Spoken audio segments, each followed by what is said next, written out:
Meanwhile in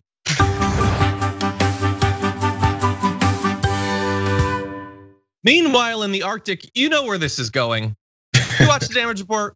Do you know what meanwhile in is? The Arctic's on fire. Obviously, why would we be talking about the Arctic except to tell you that it's melting once again? You want to take a look at a heat map of the Arctic? Here's a fun one. Take a look at this.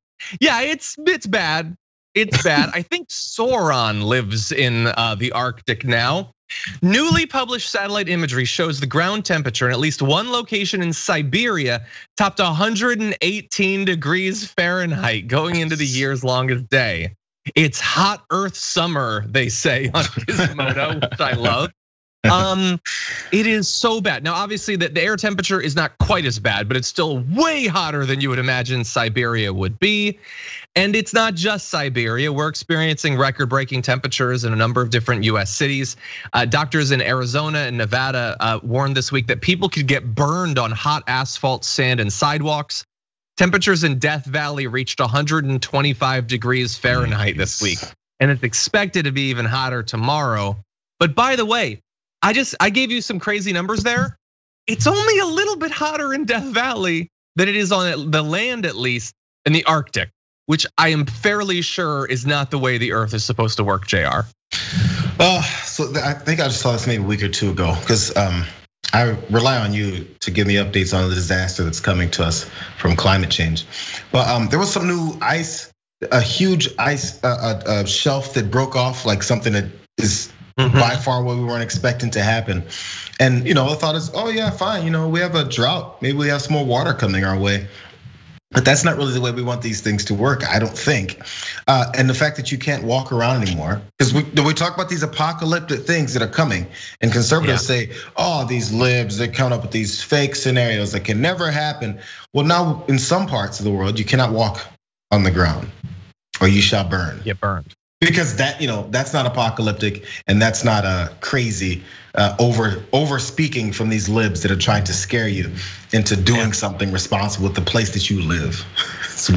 That's the way it's supposed to work. It's supposed to get hottest at the poles. That makes sense. You know who loves a good volcano? Penguins. Most people don't know that.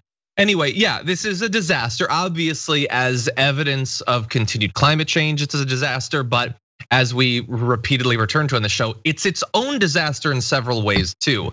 So we often talk about the fact that the breaking up and destruction for longer periods of time of sea ice is not only evidence of climate change, but it's a contributor to climate change. Because instead of having light-colored ice, which can reflect some sunlight in the Arctic, you instead have darker seawater, which actually absorbs it, thus increasing the heating. But on land, it's a problem too. So the permafrost melting destabilizes the Siberian Earth, unsettling building foundations and causing landslides. When I was in the Arctic, we talked to some people about the deaths that had happened from apartments literally coming apart because ground that was supposed to be frozen all the time instead was not. This happening also exposes the frozen carcasses of many ice age mammals, meaning paleontologists have to work fast to study the species that thrived when the planet was much colder. But when those sorts of things are exposed, that's also its own problem. As headlines like this will occasionally remind you, there are diseases hidden in ice and they are waking up. That was back in 2017. We don't have to worry about some sort of hyper aggressive virus, do we? Emerging from a moose carcass. Isn't that basically what's going on? Well, I don't want to give a spoiler for a popular Netflix show, but there's reason to fear this. And I think more people need to take it seriously. Anyway. But they won't, because it needs to be connected to them directly. And they've been told that the things that connect them directly are in opposition to this. That their life actually isn't affected, or their children's lives or grandchildren's lives. I guess people don't care once they leave here what happens later. You got to think, so what are my kids gonna experience? Yeah, so while everything's going on and there's a lot going on, meanwhile in the rest of the world, a lot of bad stuff is happening.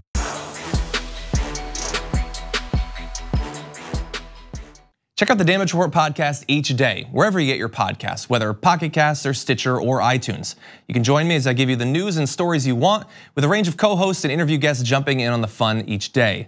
Again, that's the Damage Report, wherever you get your podcasts. And if you get them at iTunes, don't forget to rate and review. Sometimes I'll read them live on the show.